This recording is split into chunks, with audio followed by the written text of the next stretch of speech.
అందరికి నమస్కారం. జిఎస్టి చట్టంలో మనకు ప్రధానంగా నోటీస్ రావడానికి మనం చేసే ఒక 10 పొరపాట్లను ట్యాక్స్ స్కాన్ వెబ్సైట్ లో ఒక ఆర్టికల్ రూపంలో అందించడం జరిగింది. అందరికి ఉపయోగపడుతుందనే ఉద్దేశంతో ఈ వీడియో చేస్తున్నాను. మనకు నోటీస్ రావడానికి ప్రధానంగా మనం చేసే 10 పొరపాట్లు, తప్పులని చెప్పను కానీ పొరపాట్లు అని చెప్పి మనం చెప్పుకోవచ్చు. ఈ 10 పొరపాట్లు ఏంటనేది క్లుప్తంగా వివరించే ప్రయత్నం చేస్తాను. ఒకటి, discrepancy between GSTR1 and 3B. ఇది జనరల్ గా మనం ఎప్పటికప్పుడు చెక్ చేసుకొని చూసుకుంటుండాలి. GSTR1 లో ఉన్న డేటాకి 3B లో ఉన్న డేటాకి కరెక్ట్ గా వస్తున్నదా లేదా అనేది. అలాగే రెండోది వచ్చి ఇగ్నోరింగ్ GSTR2B రికన్సిలియేషన్.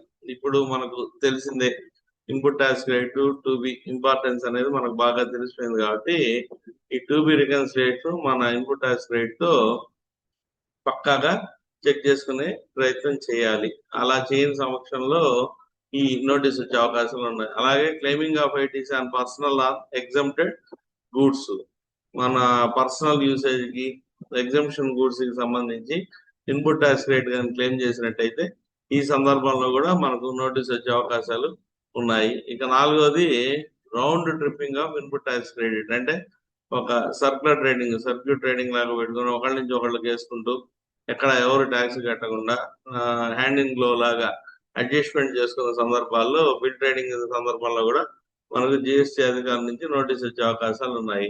అలాగే late filing of invoices in GSTR1. GSTR1 యొక్క ఇంపార్టెన్స్ మనకు తెలుసు. ఎవ్రీ మంత్ 11th లోపు దీన్ని ఫైల్ చేయాల్సి ఉంటుంది. కాబట్టి ఆ filing of invoices in GSTR1 లో కరెక్ట్ గా చేస్తున్నామా లేదా అనేది కూడా మనం ఎవ్రీ మంత్ జాగ్రత్తగా చూసుకోవాలి. అలాగే బిజినెస్ రన్ చేస్తూ నిల్ రిటర్న్స్ ఫైల్ చేసే సందర్భంలో కూడా మనకు ఈ విధమైన నోటీస్ వచ్చే అవకాశం ఉంటుంది. నిల్ రిటర్న్స్ చేసుకుంటుంటాం, బిజినెస్ మాత్రం కంటిన్యూ అవుతుంటుంది. ఇట్లాంటి సందర్భాల్లో 1 కానీ 3B కానీ నిల్ రిటర్న్స్ ఫైల్ చేస్తుంటే ఖచ్చితంగా మనకు నోటీస్ వచ్చే అవకాశాలు ఉన్నాయి. అలాగే రివర్స్ ఛార్జ్ మెకానిజానికి సంబంధించి చాలా సందర్భాల్లో మనం ఈ క్యాష్ గా పే చేయాల్సిన అవసరం ఉంటుంది. కాబట్టి సెక్షన్ 9(3) అండ్ 9(4) లో ఉన్న ట్రాన్సాక్షన్స్ లో ఈ పేమెంట్ చేయడానికి మనం చాలా సందర్భాల్లో వెనకాడుతుంటాము.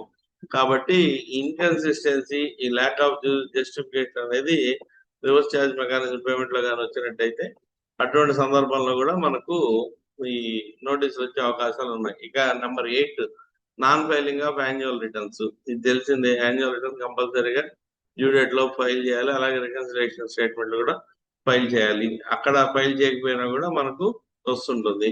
అలాగే frequent changes in core business profile.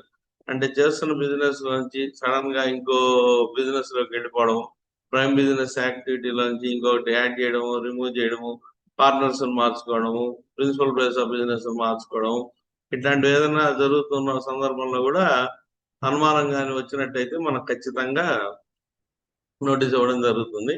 అలాగే 0 రేటెడ్ ఎగ్జంప్టెడ్ సప్లైస్ ఎక్కువ కానీ చేయడం కానీ మొదలు పెడితే, అంటే అప్పటి వరకు ట్యాక్స్ఫుల్ సప్లై చేస్తూ సడన్ గా ఎగ్జంప్షన్ సప్లైస్ లోకి కానీ వెళ్ళిపోయి లేదా 0 రేటెడ్ సప్లైస్ లోకి వెళ్ళినట్టయితే ట్యాక్స్ పే చేయడం తగ్గిపోతుంటుంది. ఇట్లాంటి సందర్భంలో కూడా వీళ్ళు అలర్ట్ నోట్ తీసుకొని మనకు ఒక నోటీస్ ఇచ్చి మన పుస్తకాలు వెరిఫై చేసేదానికి అవకాశం ఉంటుంది. కాబట్టి ఈ 10 సందర్భాల్లో మనం జాగ్రత్తలు వహించినట్టయితే మనకు వీలైనంత వరకు నోటీస్ వచ్చే అవకాశాలు తగ్గుతుంటాయి.